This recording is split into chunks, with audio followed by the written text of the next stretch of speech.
ആനന്ദരാജ് എവിടുക്കാ പോയി വാൽമതി പിടിച്ചമാര്? അതൊന്നും പറയണ്ട ചെങ്ങന്മാരെ, മോന്തി ആയി കഴിഞ്ഞാൽ കുട്ടികൾ പെരയിലില്ല. ഇന്നിപ്പോ രാവിലെ പോയതാ പിള്ളേരൊക്കെ. ഞാനിപ്പം വരെ ഒന്ന് പോയി നോക്കട്ടെ.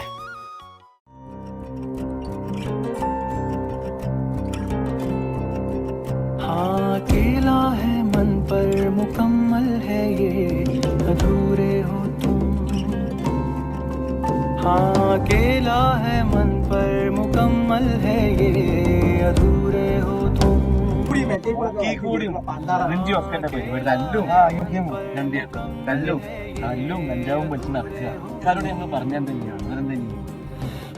അവരെ മക്കള് വലുതാണെന്ന് ചെയ്തിട്ടില്ല എന്നല്ല പറയുന്നത്.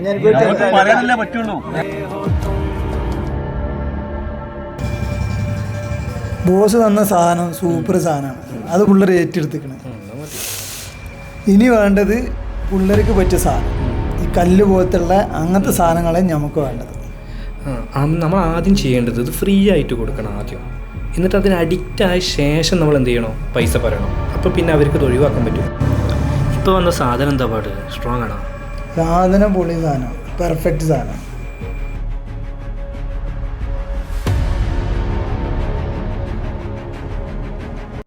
എൻ്റെ ബിസിനസ് എന്താ പാട്? ഇപ്പോൾ ആ ഏരിയയിൽ പിള്ളേരൊക്കെ കിട്ടുന്നുണ്ടോ? നമുക്ക് പിള്ളേരെ കിട്ടാൻ ബുദ്ധിമുട്ടില്ല. പ്രത്യേകിച്ച് ഇപ്പോൾ രാത്രികൾ പിള്ളേർ പുറത്തിറങ്ങുന്നതുകൊണ്ട് ഒരു പ്രശ്നമുള്ള കേസല്ല. പിന്നെ നമ്മളവിടുത്തെ സംബന്ധിച്ചിടത്തോളം പല വീക്ക്നെസ്സിലുള്ള പിള്ളേരുണ്ട്. അപ്പോൾ ആ വീക്ക്നെസ് നമ്മൾ ഉപയോഗപ്പെടുത്തുക എന്നുള്ളതാണ്. പിന്നെ നമ്മളിപ്പോൾ വന്ന സാധനം അതാ, ലാസ്റ്റ് വന്ന സാധനം ലേശം സ്ട്രോങ് കൂടുതൽ. പിന്നെ ഇവിടെ കല്ല് എന്ന് പറഞ്ഞ സാധനം വരുന്നുണ്ട്. അത് നമ്മളതിലെത്തിയിട്ടില്ല. ബോസിനോട് കണ്ടു ഇന്ന് വരും എന്ന് പറഞ്ഞിട്ട് ഇപ്പോൾ വരും. ഇതാ വരുന്ന നമ്മുടെ അന്നദാതാവ് ബോസ്. ബിസിനസ് ഇങ്ങനെ പോരാ, കൂടുതൽ കോൺസെൻട്രേറ്റ് ചെയ്യണം. ഹൈസ്കൂളിൽ കോൺസെൻട്രേറ്റ് ചെയ്യണം. ഈ ബിസിനസ്സിന് പറ്റിയ നാടാണ് നമ്മളത്. കാരണം എന്താണെന്ന് വെച്ച് കഴിഞ്ഞാൽ നമ്മളെ നാട്ടുകാർക്ക് പിള്ളേരെന്താ വെച്ചാൽ ആയിക്കോട്ടെ എന്നുള്ളൊരു മൈൻഡാണ്. പിള്ളേരെ കാര്യത്തിലൊന്നും ഇടപെടില്ല. അതിപ്പോൾ ഇനി രക്ഷിതാക്കളായാലും പൊതുസമൂഹമായാലും. അതുകൊണ്ട് തന്നെ നമ്മൾ ബിസിനസ് ശരിക്കും ഇവിടെ വർക്കാവും.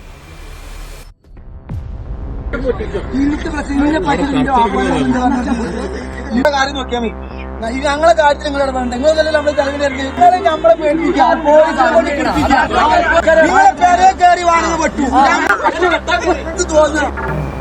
പിന്നെ സിസ്റ്റം നമ്മളെ കയ്യിലാണല്ലോ. നമ്മൾ നാട്ടുകാരെല്ലാരും കൂടെ ഇറങ്ങാം. അതില് രാഷ്ട്രീയവും വേണ്ട, മതം വേണ്ട, ജാതി വേണ്ട, ഒന്നും വേണ്ട. നമ്മളൊന്ന് ശ്രമിച്ചു നോക്കാൻ നടക്കാന്ന്. നിങ്ങൾ എല്ലാരും വരി, നമുക്കൊന്ന് പോയി നോക്കാം.